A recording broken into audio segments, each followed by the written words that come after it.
Let's do this early.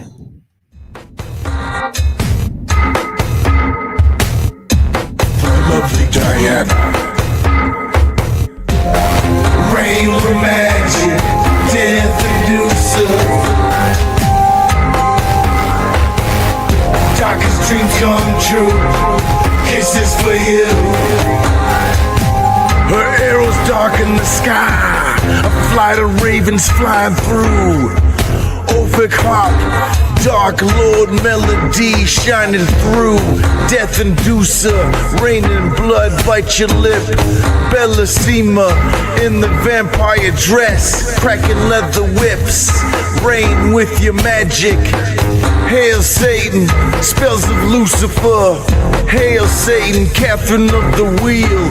Hail Satan, the lake of fire is clear. Sing the muse. Rain with magic, death inducer. Darkest dreams come true, kisses for you. Goat head soup, it's magic. You can have a giant rubber devil in a tight dress. Whiplash. Do androids dream of electric sheep? Mr. Sandman with the hot purple anointing cream. It knocks him out. The drugs weigh a ton. Snow blonde, do your makeup. Girl, be my private dancer. Hecate says I'm her main squeeze. Lucifer, the light bearer. Myrtle of Venus. Thought I'd surprise you by showing up a little bit early.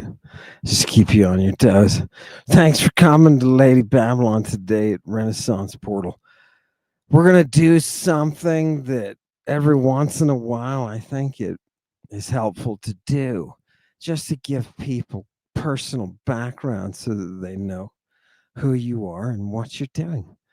You know what I mean? There's no reason to be clandestine about anything, right? That's creepy. We don't want creeps. Right, there's no creepiness here. Welcome back to Lady Babylon. Here's what I'm going to do before we start talking about my history. And I want people to ask questions, to feel free to ask questions, even, things that you may think, that's, I don't know. You ask it. I don't have to answer anything, right? So, but I want you to have the opportunity to ask it. So that's where I'm coming from. Fantastic. We are in a meta hot desert, so let's get it done. Are you ready? Are you locked out, Chewy? Chewy's locked out, people. Okay, I want to put something up here really quick. I want to play a little game here before we start to do anything. And if you'll see, what I'm doing is calling up the TLG people, because we're going to do a Greek search for harmony, baby. Are you ready? Let me blow this up so you can see it. You know what I mean? I'll just type here. Look, I'm going to type the beginning of the word harmony in, because it'll catch her whatever her endings are, right? You know what I mean? Omicron new. There we go. And I'm going to search for that, people. Okay, get ready. It's something going to be gorgeous here. Are you ready? Let's go by date. And let's put 100 of these. Oh. Do I need to refresh there, Chewy, or do we got it? Okay. People, let me know I'm flying. People, nosy. People are nosy. Do we have the fantastic? Yeah, we've got it. People are nosy. Did you see that, Chewy? Nosy. It's delicious, people. What do we have here? I want you to look at this. We got harmony. You got nothing. We got harmony, people. We've got a terrible thing going on today, people. We're fighting under pressure. So I just want you to see what's going on, people. Look at Homer and some harmony in Homer. Look, everybody in the yellow, people, right? Look at this. Here's a Homeric hymn that talks about harmonia. She is with those beautiful haired graces, right? And those ori, those seasons that are so sexy smart. You know what I mean? And harmony is with Hebe and Aphrodite, Thugater Dios, the daughter of Zeus. And what are they all doing? Orcheunt. They're dancing with one another.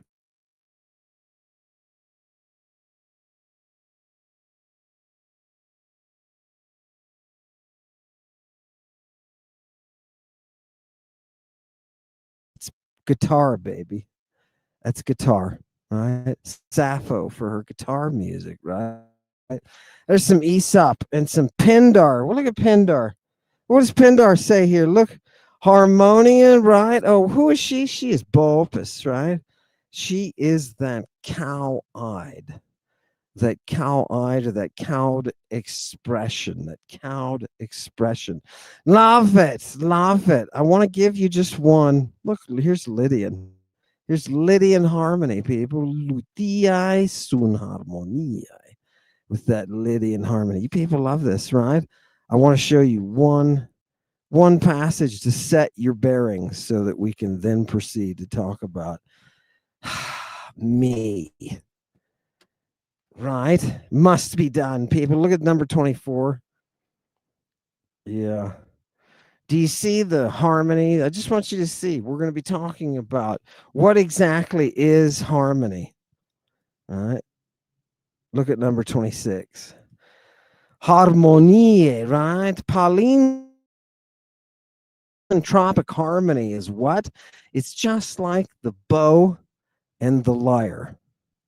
You see, people don't understand that you get harmony from that which differs. And in differing, you create homologue. They come together to make palintropic harmony. And you're going to say, what the hell is palintropic harmony? And people, the bow and the lyre here, right? We're resetting our physics.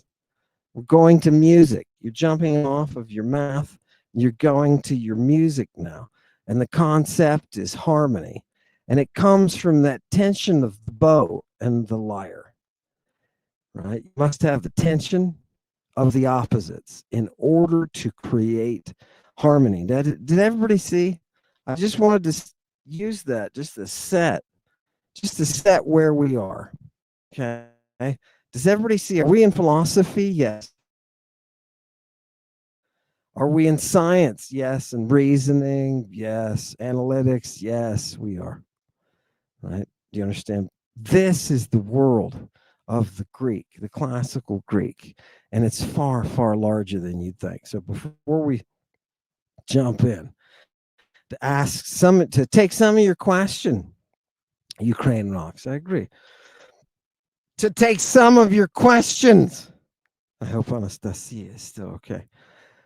I want to be able to speak with you up front, but I'll start here with one episode that not everybody, people don't follow me around asking me things, but when there is a question about something from my past, it usually has to do with Megiddo. And today I just wanted to take you to Megiddo. I spent over a year there. 6 months of it was a language course, right? Modern Hebrew. And it was what came after that was a dig. And I went on this thing through the University of Arizona, right? And the dig was being sponsored by a group out of, I think it was Chicago, the Oriental Institute, right? Who were the highest ranking archaeologists on that one. And anywho, I was just a digger. I was just, just sitting back and trying to pull out of the dirt something, right? Whenever we got close to something, it would scream at us, right? Get away. He'd come in and look at it. So I was the lowest of the low. But I was there when they discovered the floor of Megiddo, Anyway, that's not what the temple that's at the very bottom of it, right? That's way older than anything there, right? Who are the autochthonous people here? It turns out they were Palestinians, right? Turns out they were, yeah. Isn't that amazing? The claim is older through Megiddo for the Palestinians than it is for anybody else. It's almost like a strange twist of history. Somehow, somewhere in the past, something got twisted. And all of a sudden, you and I are walking around hearing expressions like Bible times, right? Whenever somebody talks to you about Bible times, they're talking about fairyland. So people want to know what happened. Do we have anything? Can I bring up? Let me bring up Megiddo. I want to bring up Tel Megiddo just so you can see some of the concrete, details here. I'll just Wikipedia it, right? I mean, why not? Boom, share my screen. Oh, am I already sharing? I think I'm already sharing. Oh, there we go. Okay, people. Tel Megiddo, look at this. And for everybody who's out there who wants to bring me down, keep, I'm doing this for you too, people. Tel Megiddo, here it is, the site of an ancient city of Megiddo, if you can call it that, the remains of which form a tell or archaeological mound. Yeah, when they say city, think Athens, right? Don't. This is just a mound with that was populated, probably some kind of people don't even know what was happening. Did they produce any writing? No. There's stuff you can tour the little museum that's on site. Library, they got nothing. People say this is the way station of Solomon built, and then they backtrack Solomon to his dates. It's all bullshit, right? The archaeology there shows that it's an occupation that goes way back. How long was I there? A year and I don't know, a few. I don't know how much longer than the year I was there. Month, maybe two. I don't remember. And because I stayed on for extra time. Anyway, I wanted you to see Megiddo, and I lived. If you just blow up this map of, you can see here Nazareth, right? Can everybody see Nazareth? And Afula. Oh, Afula has some of the best lunch. You want to go down there and get yourself a nice lunch. You just get in a little car here. I was right here on the kibbutz. Every morning when I got up at 4 a.m. to go to work, I looked off over Nazareth, right off into Nazareth. It's gorgeous, baby. Loved it. Loved the place and loved the work and loved the people that I was able to interact with. Now, people on this kibbutz that I was on, and it's called Kibbutz Yisrael because it's part of the Jezreel Valley. It's part of the Jezreel Valley. Let's see if they got it here. I used to ride horses, people. Why? Because there were horses on the kibbutz, and nobody besides the horse keeper actually took care of the poor horses. Sometimes they want to go out and run around, baby. You know what I mean? So I took them out, ran them around. Here you can see some of the geography. But no cities are here. But I want you to see, it's a very nice area. And I used to ride with the horses down the valley. And Akiva would tell me, hey, don't let him out too much, right? We don't want to injure him. And I was like, yes, sir. He was the only man that I lied to his face. Without any sort of reservation. Because I wasn't going to take those horses out and just walk around like some friggin' tourist, baby. Right? You ever jump on a horse? Right? Kiva told me, he said, you got a natural spot in the saddle. I said, of course I do. My relatives were all part of the United States Cavalry, dude. Right? It's in the genes for us. Right? I just wish that, Anywho, if you love horses, tell me out there, Satanic Congregation, if you love horses, please let us know. Because people, I don't think you understand. I know you don't understand the impact that horses have had on human society, right? Before the modern era, before industrialization, right? Your horse was everything. Oh, love those horses. And it's lovely. They have entire cultures. Imagine this, people. Entire cultures of people who live on their horses. I'm not talking about they go riding every day. For those of you who are in Texas and able to afford a bunch of horses, I'm not talking about that. I'm talking about living on your horse. Oh, God. You should see what it produces. It produces some women that they can beat the Roman army, right? They can beat the Roman army. They can ride those things backwards. Anyway, there I was in the Jezreel Valley. Now I want to go to tell Megiddo. I want to show you because I want you to see the floor. Now we discovered, it was my group, right, that discovered. I was assigned to an area that was next to the floor, and then a group of us were assigned to the floor, and then a couple more on the other side. And the one in the middle got the temple. They hit it big, and they hit the bottom of this thing. And I want to show it to you. It is the temple floor that goes back to the Canaanites, right? It's a Canaanite temple floor, and it's beneath everything else. Right? Is there anything beneath it? No. It's at least last time I looked, they didn't find anything underneath it, right? But why do they call this a Megiddo church? Oh, what a shame. Okay, where is the floor? Tell Megiddo mosaics. Where's the floor?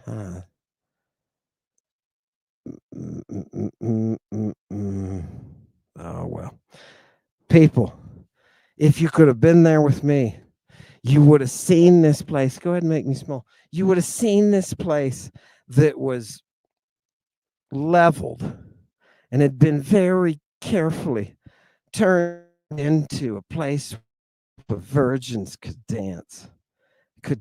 It was absolutely gorgeous. We can celebrate that beauty of a start, right, in the Eastern Mediterranean. We can celebrate even if we are immigrants from Crete, right? And they were people who were there were never called Jews until the Romans came along. Right? The province is Judea. Do you understand? Right? Wearing a robe in the heat.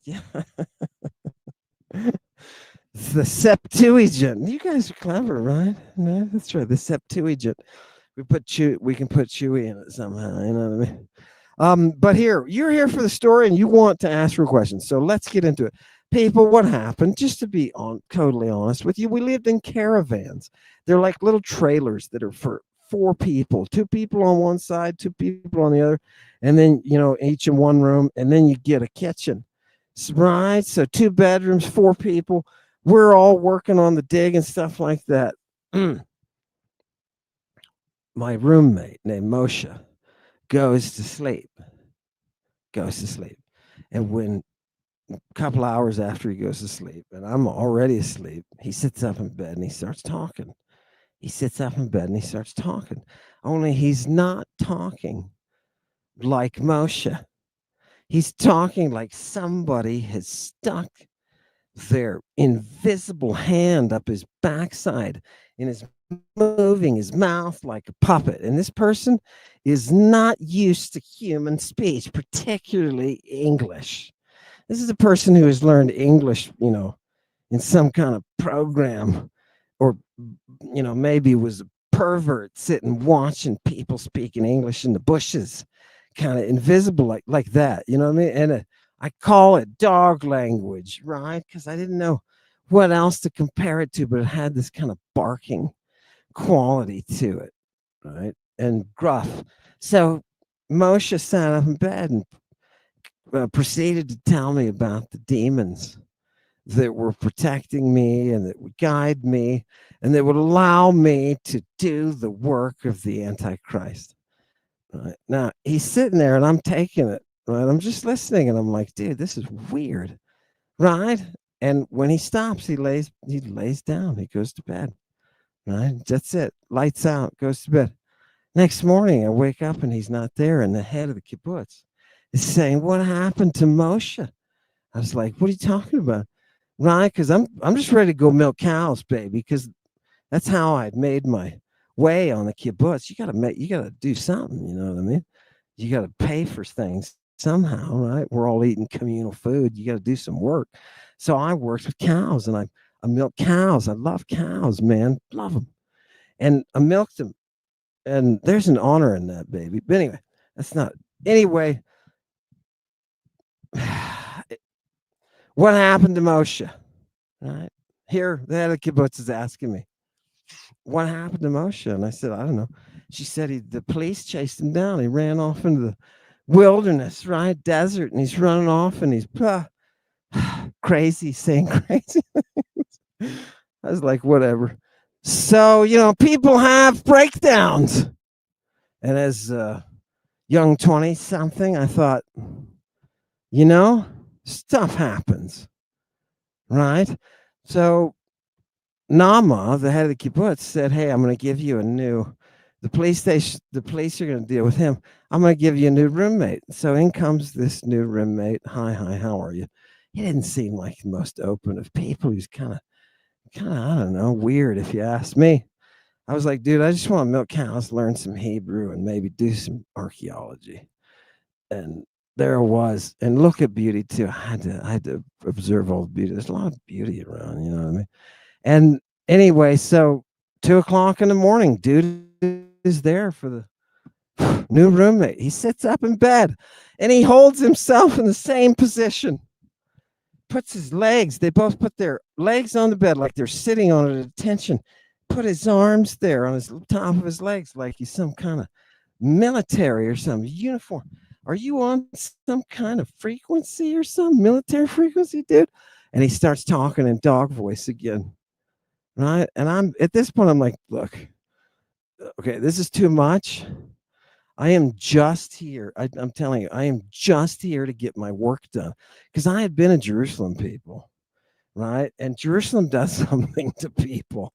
It does something to people. There's such a concentration of monist dynamite. The people are blowing up all the time. They're going crazy and they're seeing things.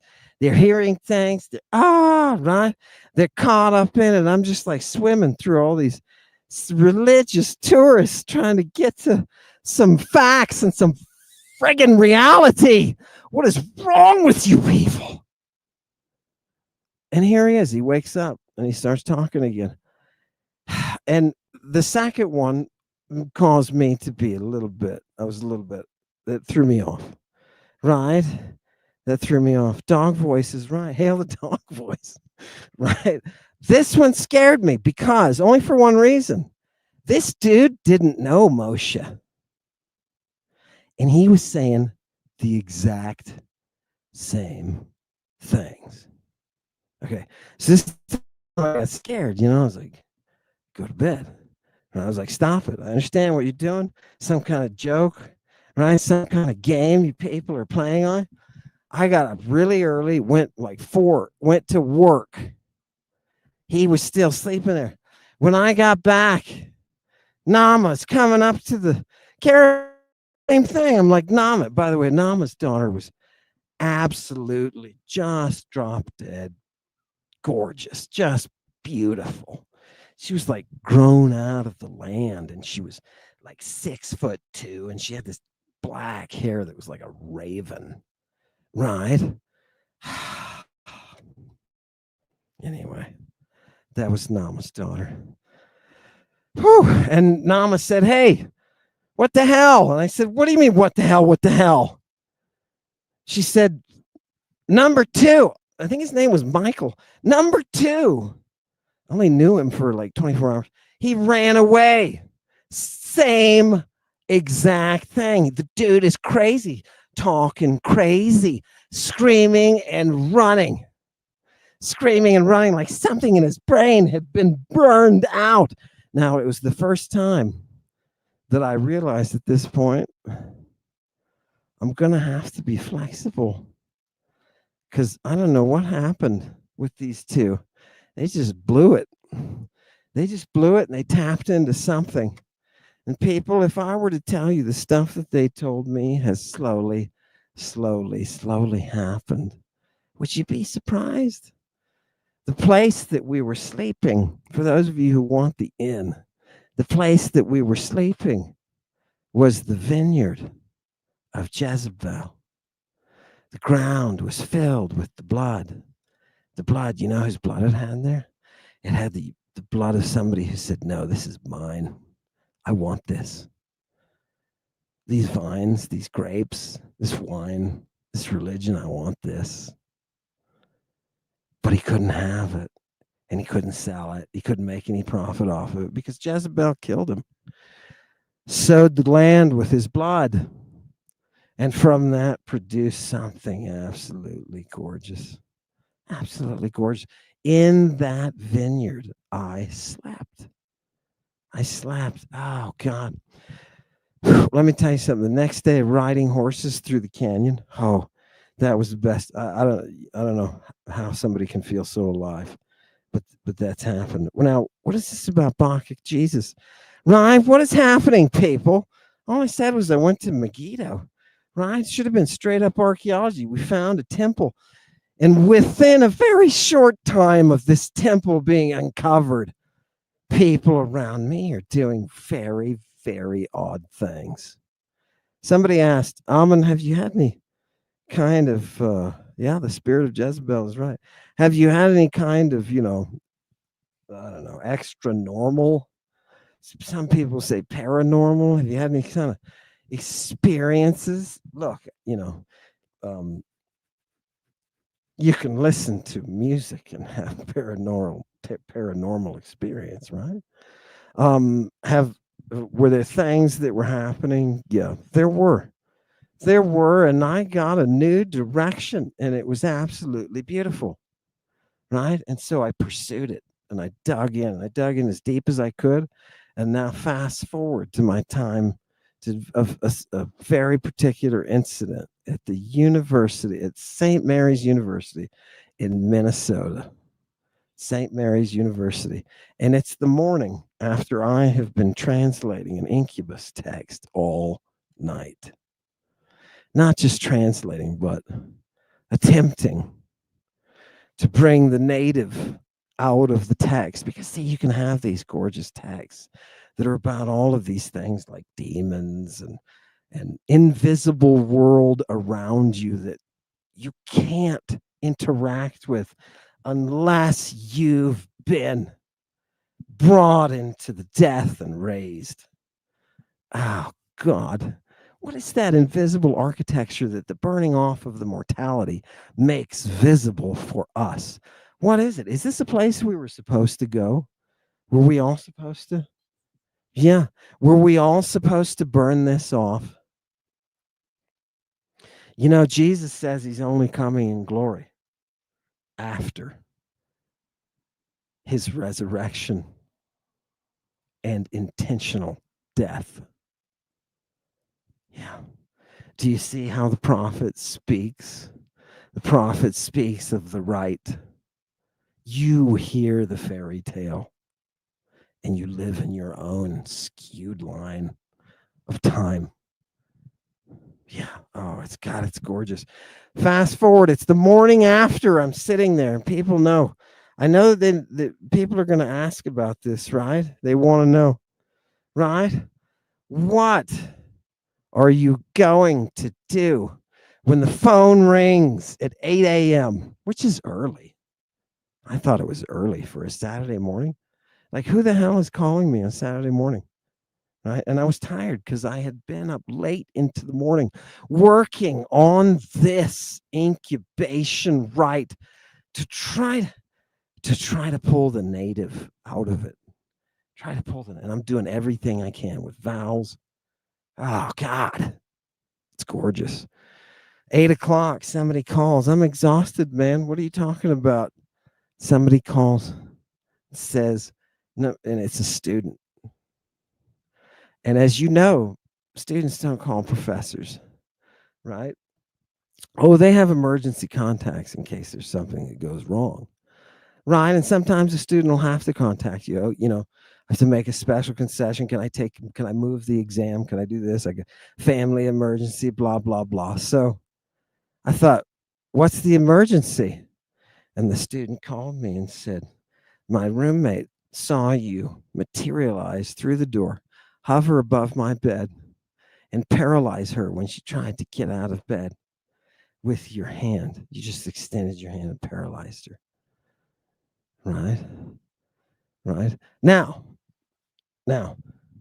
I will be 100% honest with you with everything about my life, because There's no reason to lie. I don't have a PR person, right? I don't care what you if you're trying to stop what Lady Babylon is doing. I don't care, right? She's our Mother Greek has already beaten you, right? So my honesty is my gift to you, congregation.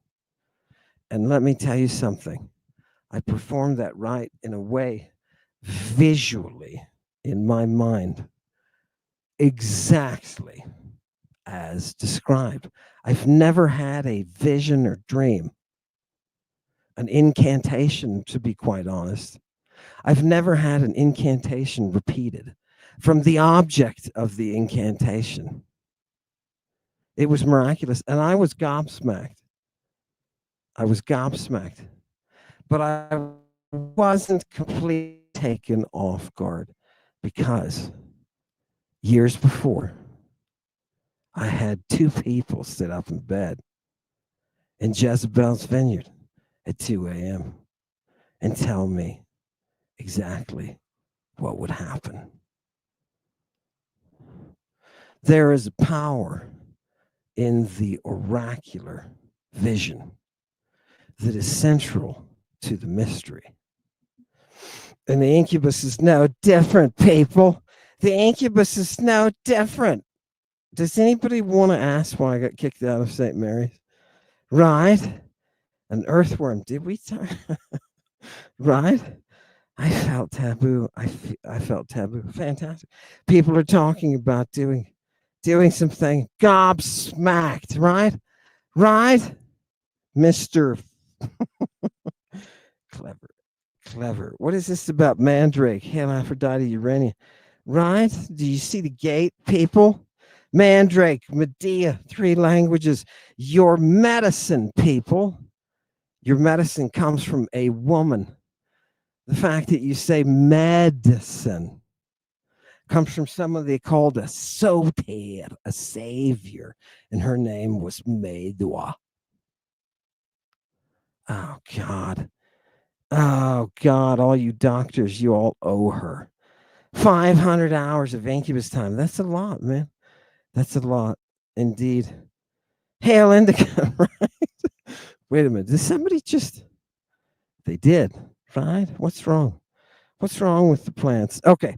Hail Jezebel. So people had asked me this is all part of my career, because as I'm moving through Greek and Latin, right, and I'm studying and I'm doing the best that I can to translate these texts, and the more you translate, the more you learn, the more practice you get, the better you get. It's just like anything. And so I slowly over time grew into the maturity of Mother Greek. Very, very early on, I said, Latin is, she has her thing, right? Latin has her thing. She's kind of cute, right? But Mother Greek had my devotion from the beginning, and I want to show you what I mean. Mother Greek is able to give me the vision as oracular reality, right? The future can be read, right? Your reality right now is being sung. It's being sung. You understand? You are performed.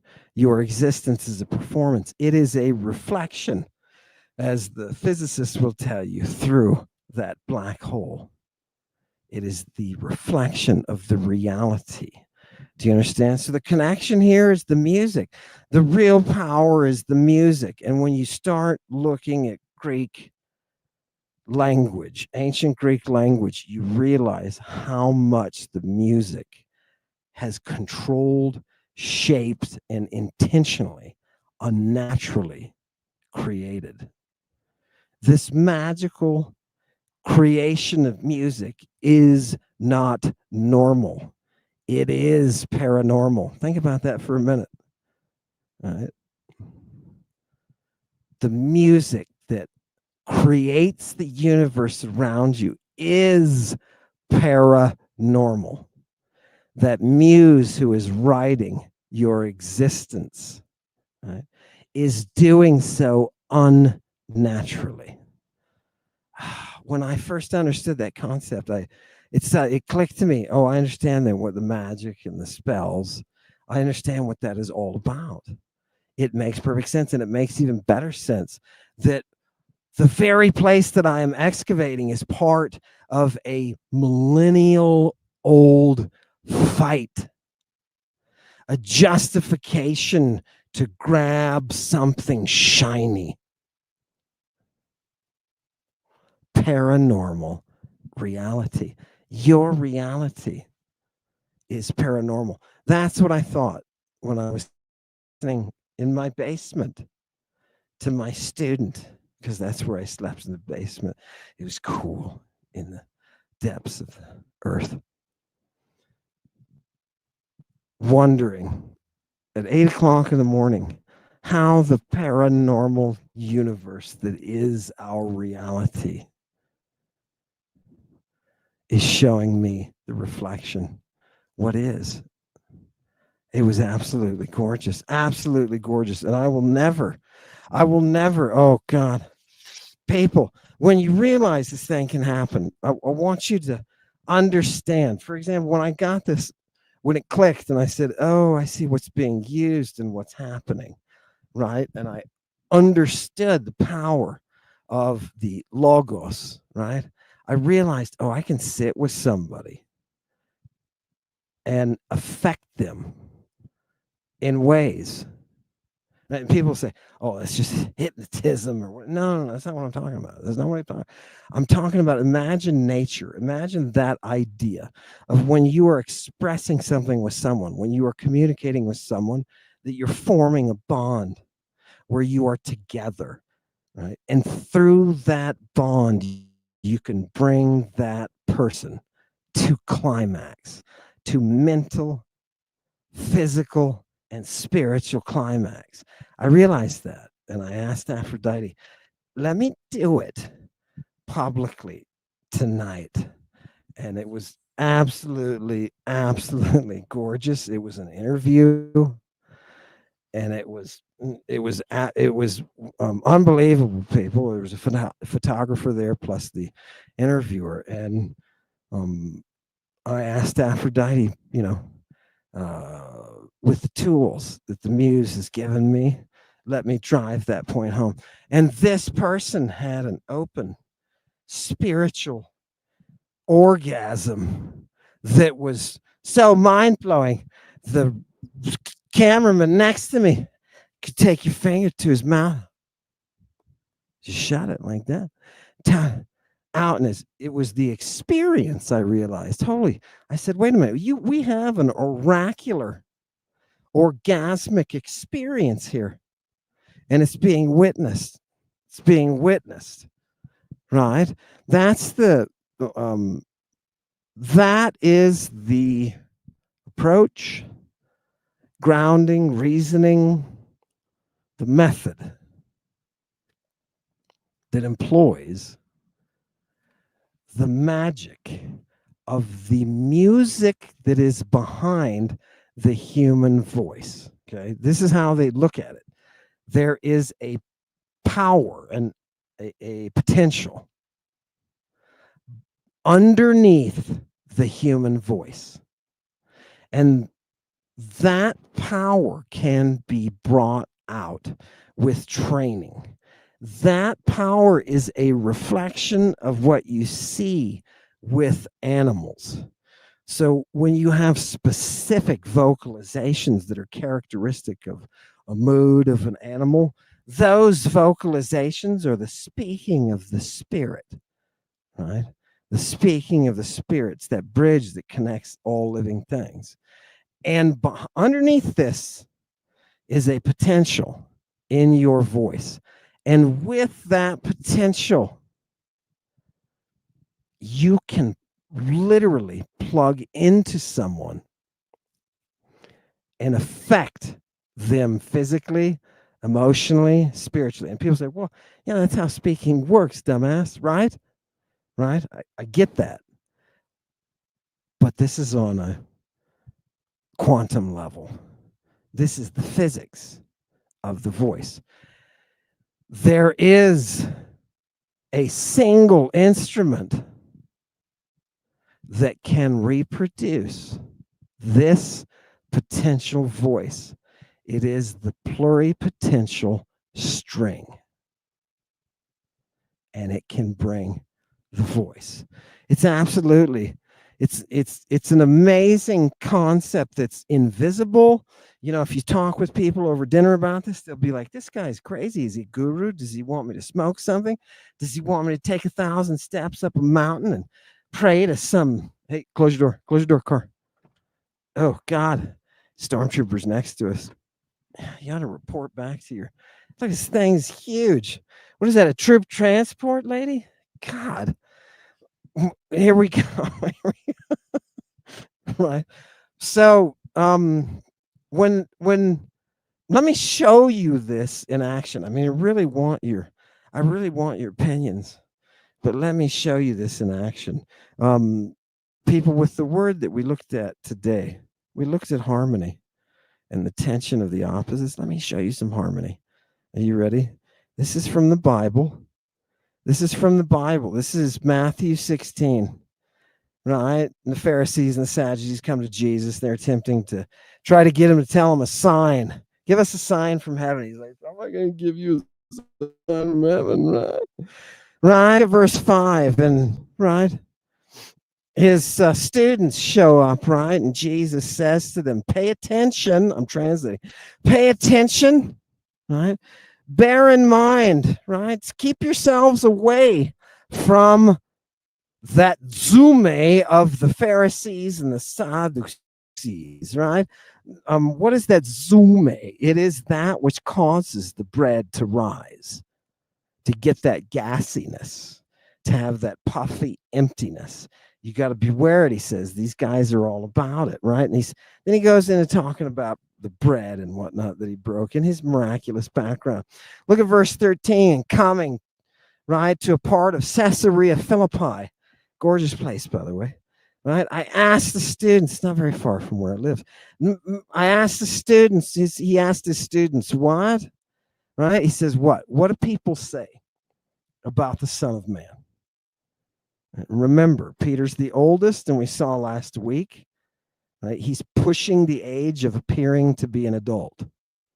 Okay? Everybody else doesn't have to pay the adult tax. Just Jesus. And, you know, it would look good if he paid Peter. All right. Hoi de Ephon, hoi. Some people say what? They say you're John the Baptist. Some people say Elias. And some people say Jeremiah the prophet. Yeah. And then Jesus says, but what do you say? And Simon steps up and he says, you are ho Christos. Now, people, you're going to think this is Christ, the name of Christ, like Jesus Christ. Jesus F Christ, right? Jesus effing Christ. What's his middle name, effing? Right? No, his last name is not Christ. This is the Christ who is the Son of the living God. Boom. This is what distinguishes Jesus as a Christ from every other Christ. Every other person who's being Christed in these religious rituals, in these mysteries, what distinguishes him is that he is the Son of the living God. Notice it's not just the Son of God. Our priest of Apollo is a son of God. This is the Son of the living God. All right? And Jesus answers and says, you know, you're Makarios. You're a great guy. Simon Bariona. Why are you such a good guy? Now, people, you're going to miss this too if you don't do the Greek. Sax kai haima uk ekalupsen. Right? Look at that thing. Look at that thing. It's got two accents. Sunakalupsen. Two accents. Because it's got an enclitic after that little soy. Right? It loses its accent to the apocalypsen. That's two accents. It doesn't sound right on one word, right? But there you go. They would put them together. Apocalypsensoi. right? Apocalypsensoi. And that does something, right, to the soy. It really, anyway. People, isn't Greek gorgeous? Shut your door. Shut your door. Yeah, got it. Fantastic. Here come stormtroopers. Go home with mommy. It's Debbie. Okay, here we go. And and he says to Peter, he says, I'm going to build. Now, people, why did he say flesh and blood here? People, look. Why Sarks and Haima? Why? Why Sarks and Haima? Flesh and blood hasn't revealed this to you. And you sit there with your little fairy tales and you say, oh, he means a person didn't walk up and give it to him. No, you fucking morons. Flesh and blood are the communion feast that gives you the vision of the glory of God. And that's not what gave it to Peter. Do you understand why he's so special? Do you understand why he's so special? Because he didn't receive this within the ritual visionary experience. What showed it to him? What showed it to him? How did he learn it? Oh, God. Sorry. I'll show it right here, people. Hopatermu. My Father, ho entois uranos, the one who is in Uranos. And it's plural there, right? Who is in the Uranoi. Remember when Uranos, the one, opened and Jesus had a vision after being baptized that is drugged? Do you know how he had that vision? Through this flesh and blood experience. And he's saying, Peter, you're the one who's awesome because you're not getting it that way. You're just getting it straight from my daddy. And look at verse 18. Kago. That's two words together. Kago de soy lego. Right? And I say to you, I myself say to you that you are Petros, Peter. That's the word for rock, people. A word for rock, Peter. And now watch how people screw this up. And what? I will build. Get out of here. Oh, Epi is jealous. Oikodomeso. I will build my ecclesian. See, ecclesian? I'm going to build it where? Epitaute te petrai. And you see that word petrai, and you think that's the same as this word petros that comes right before it. And it is not. It's a different word. You're the rock, and on this Petra, I'm going to build my church. What is that? Do you know this can be a cave? It can be any rock formation. It can be a hollowed out rock formation, but it is that rock formation from which that oracle comes. And nobody saw that. You've been going to church for years and you didn't see that because they explain it to you differently, right? On this rock, they can't see the difference between the Petrine rock, Peter's rock, and the Petra, that is the oracular cave. And if you keep going, why is this important? Do you know why the oracular cave is important? Jesus is going to tell you. Jesus is going to tell you. The gates of wait, what? Look at that third word. Haidu. Hades. Right? Haidu, if you want to put just a little spin on that Yoda. Right? Haidu. Haidu kati skususin autes. What does it say? The gates of hell will not overcome this rock formation that gives us vision.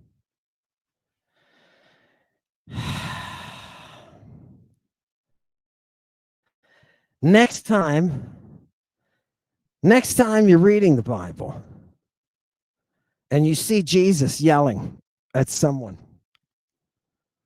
saying, you're following the ways of Satan, understand that the mystery that Jesus is building upon is the same satanic mystery of both the Judeans and this new group of Christians who are carved up into all sorts of different sorts of worshipers, right? Within 100 years, right, of the birth of Christianity, you've got so many sects, you can't keep control of them. That's why you need things like canon, right? You need some kind of standardization, because you know why? I went to my neighbor's church last week, and you know what they did? The pastor's wife got up there and she started masturbating on the table. And I was like, interesting, but. And then they passed around these little cups, and people went up and they collected the communion. It was pornographic church, and they called themselves Ophites. You must consume orally the climactic excreta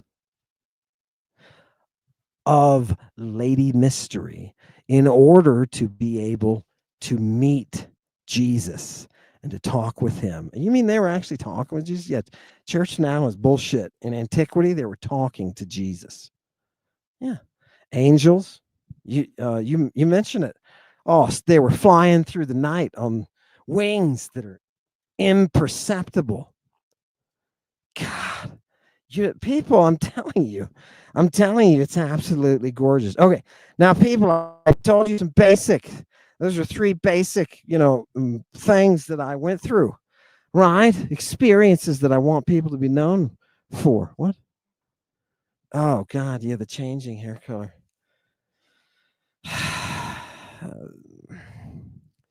Yeah, let's talk about that. But let me see if there's any questions.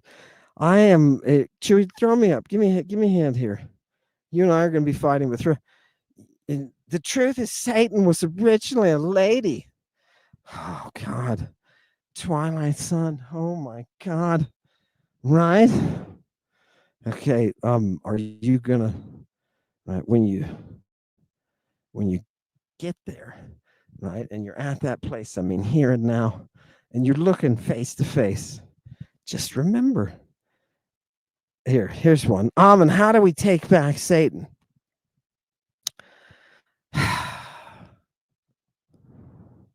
There can be no falsehood. There can be no flim-flam. There can be no scholarly books to make us money. The only way for us to get Satan back is to be as honest as we can. Go right back to those texts, right, where we find Satan, and to say, what were the people who created the word Satan, Satanas?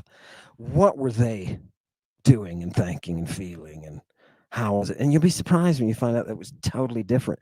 And that's why it needs to be reclaimed, right? That's why it needs to be reclaimed. People should. Why do you think people for so many years, monists from everywhere, Christians, Jews, Muslims, will say things like the devil is a liar, the devil is this, the devil is that, everything evil is caused by the devil? I've never seen the devil do a damn thing. In all my life, of anything that I did that was wrong, there was not a goddamn time that anybody did it but me. Yeah. Why would you blame him? That's the devil. The Christians, that's the devil. You're the devil, right? Right? You're just the devil, just broadcasting your devilry out. And you make the devil embarrassed because the devil is much better, right? Remember, the devil's the first. Who is the devil historically? He is the first person in print to show Yahoo as a liar. As a liar. You believe everything that comes out of Yahoo's mouth? Thou shalt not have any other gods before me. Wear this thing on your head. Eat this food. That's Yahoo. Don't have sex at this time. Do have sex at that. Make that lady walk 10 feet behind you. Right? Those are all the laws. Right? Halakhic laws. Right? They have them for sexual intercourse and everything. 3-year-olds, okay. Somebody with 2 pubic hairs, okay. Right? all of those laws, all of those cultural, religious laws are coming from an unreality that is satanic corruption. Take the judicial beauty of Saturnian mystery, invert it so that it is misogynistic, cruel, and controlling, and you get Judaism, Christianity, Islam. This is the quantum physics of religion's history. Oh, God, gorgeous. I love it. I love it. Somebody said something well said. Fantastic. Let's get a couple of somebody's backwards. Does anybody want to see? Yeah. But remember, Sar, that the only sense of Satanism is the classical sense. The sense that you get is a manufactured falsity, just like the fairy tale of Jesus Christ. Right? You didn't see Jesus Christ when he's talking about Peter and the church, right? People have used that line for several thousand, 1,800 years maybe, right? They've used that, and they've used it improperly, just based upon the grammar. You can ask any classicist, any Bible scholar, why are those two different words for rock? And you know what they'll do? They'll look at you and they'll say, oh, well, wait a minute. What? And then you project yourself into their wives' dreams, right? Because what insolence, baby. What total insolence. Okay, people, ask me some questions.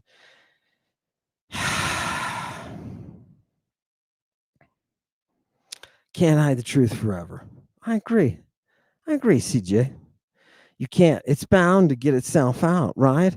As long as you're working with the science and the reality and the mathematics, the harmony that you create from the magic, the music that you put into the world, it's not going to fall on deaf ears as long as it's accurate, right? There is an internal appreciation for the truth, so much so that when some orange-haired Hitler stands up in front of people and lies every day, everything out of his mouth every day, and people love the lies, and they wash themselves in the lies. Isn't this the next Messiah? Oh, God, it's wonderful, right? What are you doing? You're trying to stifle that natural impulse that you have towards reality, truth, honesty. You remember? Right? Do you remember America? Truth, justice, and the American way? No, you don't. Which ancient author taught you how to make the thoughts? Yeah. I will say Galen is one avenue through the archphysician of Nero.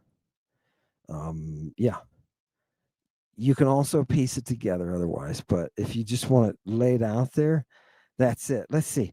Truthfulness makes you authentic. It does, Cynthia. Now think about it for a minute, what Cynthia said. Truthfulness makes you authentic. But if you are selling yourself like the Bible brothel does, what does that do to your truthfulness? Right? See, your truthfulness and your profitability will sometimes interfere with each other. Some people would say you can't be truthful if you're making profit. Well, some people would say that. Can't be truthful. Why? Because every time you go on YouTube, look into their faces, people, and realize every time you see the Bible brothel members, wherever they are in the world, every time you see them speaking, they're speaking to you with the thought in their mind that they are currently making money off of what they are saying to you. And it's no different. It's no different than Bob Larson trying to sell somebody what do they call it? Exorcism. an exorcism, right? He's trying to sell people exorcisms. It's the same thing. Sometimes I think the only thing I live for are these videos and things that I learned from them. And I'm not gonna dispute that, because that's all I live for myself. Every time the muse speaks, right? When she sings, I'm alive, dude. And when that goes away, I'm not alive anymore. Yeah, yeah, yeah.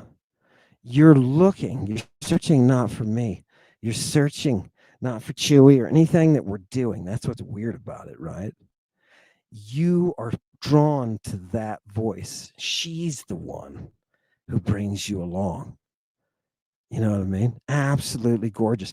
And the funny thing is, within the mystery, the Christians created the pneuma, the spirit, from her. Do you know what it says about her?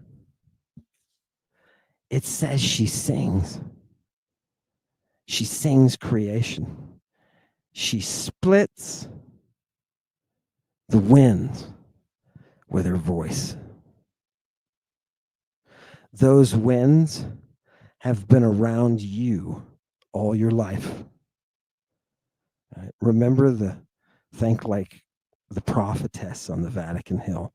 This is all analogy. The winds have followed you all. They've blown you different directions, back and forth, sometimes hitting you both sides at once, right? Getting you all, that's the power of the wind. She splits the wind with her voice. That is the holiest of Holy Spirits. And that's what Cynthia, that's what we're all looking to, right? Right? Here's somebody. Why? Here, no, let's just see. Bring me up another one. Shoot. Not a couple. Let's take a couple more questions. And I wanted to talk a little bit about, some of the things that kind of formed me as a person, do you think there's a theatrical trick to the mystery? Why could Numa get away with sacrificing onions instead of children of Jupiter? Why did Prometheus get away with a fake sacrifice? Yeah. So the question here is there some sort of trick? Is there some sort of trick? Snappy, I'll answer that by saying, is there some sort of trick to smoking DMT?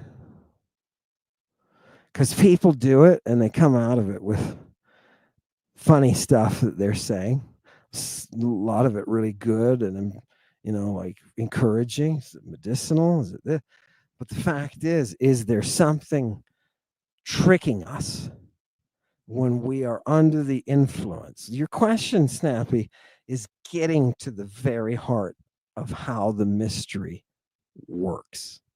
I want you to remember one thing. The mystery is always presented as organic. What the priestess is doing compels the train forward, but the train is organic. She supplies the fuel, just like the DMT. It supplies the mental fuel that you need to take whatever that trip is. You understand? Fantastic.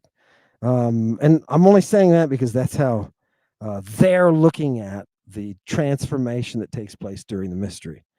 Right? Okay. Let's get a couple more. Ammon, can you tell us anything about the Goes here?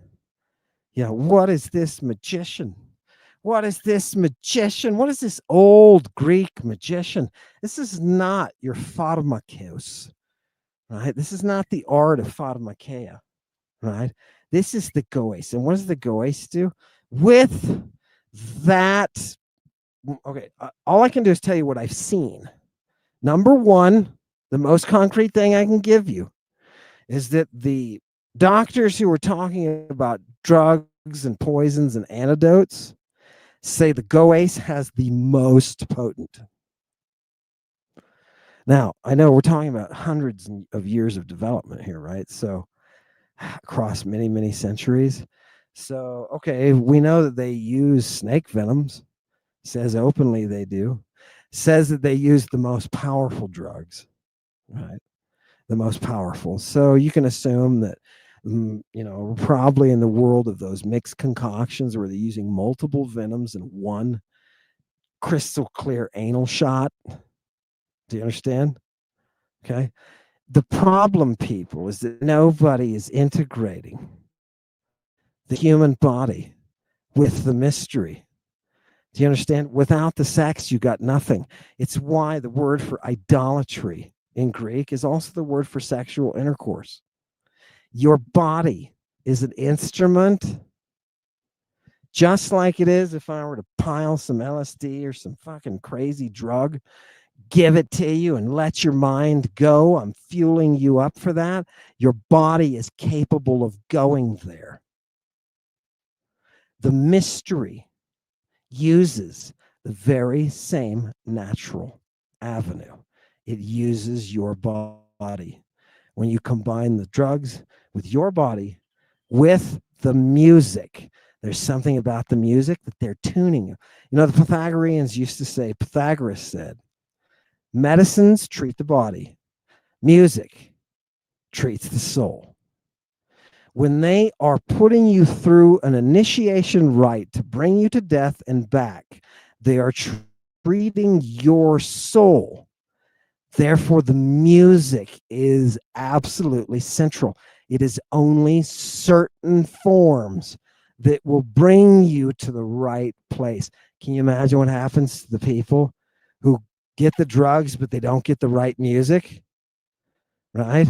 You can see them when they come out of Trophonius because they don't give them the music there. They come out horrified. Horrified. You know why your trip was so bad, hippie? You know why it was so bad? You had no music. You had no direction. You said, oh, I played music. No, you didn't. No, you didn't.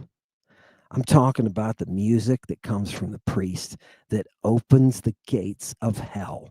This is the oracular process, and that's why Jesus says the gates won't prevail, because the oracular process demands that we open them. And the key is in the lightning. The strings carry the key to opening hell. Priest of Apollo, hear us. Thank you for coming today. I know I only said a couple of things. There are other. You drink the. Seriously? Mindy. Now, it's a good question, though, Mindy, to be quite honest. Or mind your own business, right? Right? I'm going to call you Mindy. Mindy, when you drink the booty juice, you've got to remember the booty juice in antiquity that they're using is full of drugs. When you drink from Ganymede's rectum and you become the Zeus, it's only because you've been drugging him with a medicated applicator. Do you understand? The actual communion from the original rite comes from her, and it comes from the place that she brings life and death. Do you remember what it said? She commands those winds. She slices through them, and in doing so brings life, brings the living and the dead. This is the power of her body. The secret that I'm going to leave you with today. Hey, Dor, the secret that I'm going to leave you with today before we go is that a woman's body has been closed off to keep you from the mystery. This is the reality. Thank you for coming today. Please keep up the good work, congregation. I know what you're doing and I see it. Wait, what? Oh, and please keep it up. I owe you. And that's why I come here and give you this. You know, it's like a give and take. We love it. Hail Satan.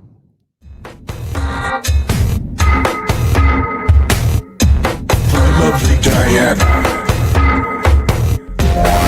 Rain from magic, death inducer. Darkest dreams come true, kisses for you. Her arrows darken the sky, a flight of ravens flying through.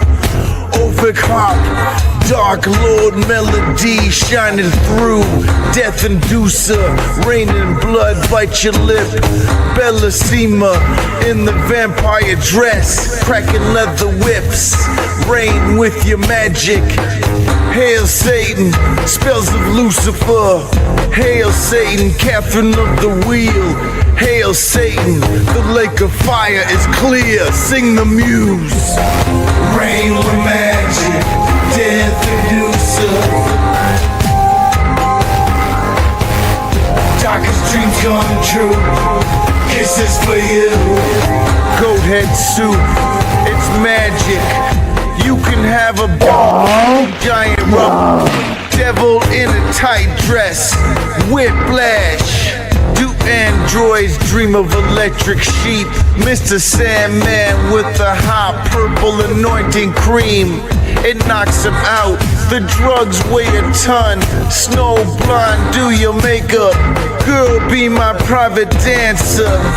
Hecate says I'm her main squeeze. Lucifer, the light bearer. Myrtle of Venus.